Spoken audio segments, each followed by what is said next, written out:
অবিলম্বে ওয়াকআপ বিল প্রত্যাহারের দাবিতে বীরভূমের নলহাটির করিমপুর মাঠে হাজার হাজার সংখ্যালঘু ভাইরা সমাবেশে যোগদান করেন এবং প্রতিবাদ করেন।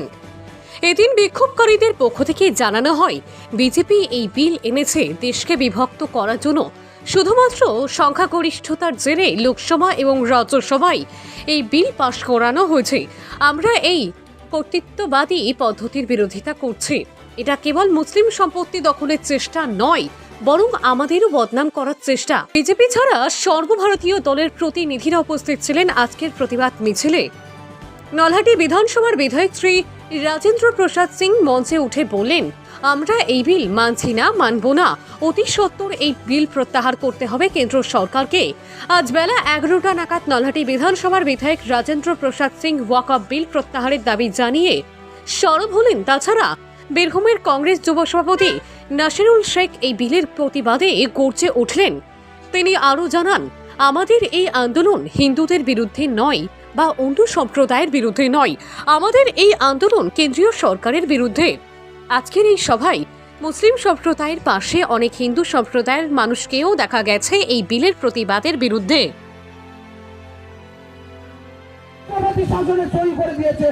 তাই আপনারা আমরা জেগে থাকুন, হিংসা না করে সুশান্তি শান্তি। আজকের সভাতে শান্তি শৃঙ্খলা বজায় রেখে সব দিক থেকে সব একেবারে সুসংহতভাবে সুন্দরভাবে হলো, মহাসভা হলো, যাতে অনেকই লোক উপস্থিত হয়েছিলেন।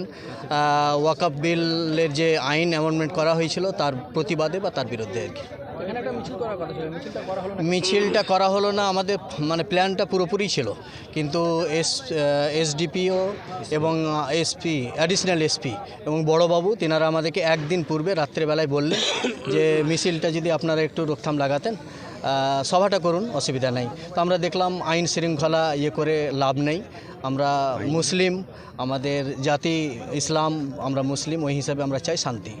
কতজন উপস্থিত হয়েছিল আপনাদের সভাতে? মোটামুটি হয়তো 1020 হবে, হয়তো সম্ভাবনা, আনুমানিক বলছি। কি মনে করছেন আজকে এই আপনাদের আন্দোলনে কেমন কি পাবেন আপনারা রেজাল্ট? তো 100%ই পাবো আর কি এই ধরনের। তার কারণে এর পূর্বে এই ধরনের হয়েছিল, সেই কৃষি বিল নিয়ে, হয়েছিল, সেটা প্রত্যাহার হয়েছে। এটা তো আমরা প্রত্যাহার করেই ছাড়বো আর কি। এই ধরনের আমরা বদ্ধপরিকর এতে। না, মিছিল তো এখন আর নেই, তবে পরের প্রোগ্রাম এখন কি হবে সেটা বলা যাবে না আর কি। পরিস্থিতি দেখে আর কি কাজ করবে। আমার নাম মোহাম্মদ নুরুল হুদা। নিরপেক্ষ মানুষ এই বিলের বিরোধী, শুধু মুসলিমরা নয়, এটা কিন্তু মাথায় রাখবেন। আগের বক্তা বললেন যে কতজন এমপি ভোট দিয়েছে বিপক্ষে, তার থেকে বেশি হিন্দু বা অমুসলিম এমপিরা ভোট দিয়েছে। এটা মাথায় রাখবেন। আর একটা কথা বলি, আমাদের রাজ্যের মুখ্যমন্ত্রী সব দলের মুখ্যমন্ত্রী, সব ধর্মের মুখ্যমন্ত্রী, উনি বলে দিয়েছেন ওয়াকফ বিল যারা করেছে তারা বুঝবে, আমাদের এখানে লাগু হবে না। দায়িত্বহীন ভাষায় বলে দিয়েছেন। আজকে রাজ্যের সব ইমাম সাহেবকে নিয়ে উনি বৈঠক করছেন। আপনারা জানেন সবাই, আমাদের দলীয় এমপি মহুয়া মৈত্র এই বিলের বিরোধিতায় সুপ্রিম কোর্টে কেস করা হয়েছে। আমাদের রাজ্যের তাবর আইনজীবীরা সুপ্রিম কোর্টে পরামর্শ করে এই আইনটা আজকে কেসটা লড়বেন। আর একটা বেশি কথা বলবো না, রোধ হয়েছে। ইসলাম ধর্মের অর্থ হচ্ছে শান্তি, সেটা নলহাটিতে আজকে প্রমাণ হলো। শান্তি, এত বড় মিছিল শান্তিতে যে আমরা করতে পারলাম, নলহাটি বাসী হিসাবে আমি গর্বিত, আর আপনারাও গর্ব করা উচিত। এত বড় মিছিলটা আমরা একদম সুশৃঙ্খল ভাবে, আর একদম কোনো কথা না বলে, একটা কারো লেকচার না চলে, একটা কোনো না চলে, কিন্তু মিছিলটা এলো। সবাইকে আপনাদের শান্তিপূর্ণ মিছিল করার জন্য সবাইকে ধন্যবাদ জানাচ্ছি। নমস্কার। তবে মনে রাখবেন, মুসলিমরা শান্তপ্রিয় হলেও অতটা দুর্বল ভাববেন না। যখন নবী করিম সাল্লাল্লাহু আলাইহি ওয়াসাল্লামের সঙ্গে কাফেরদের যখন যুদ্ধ হয়, কাফেরদের ছিল 1000 সৈন্য, আর সেখানে নবী করিম সাল্লাল্লাহু আলাইহি ওয়াসাল্লামের ছিল মাত্র 300 সৈন্য।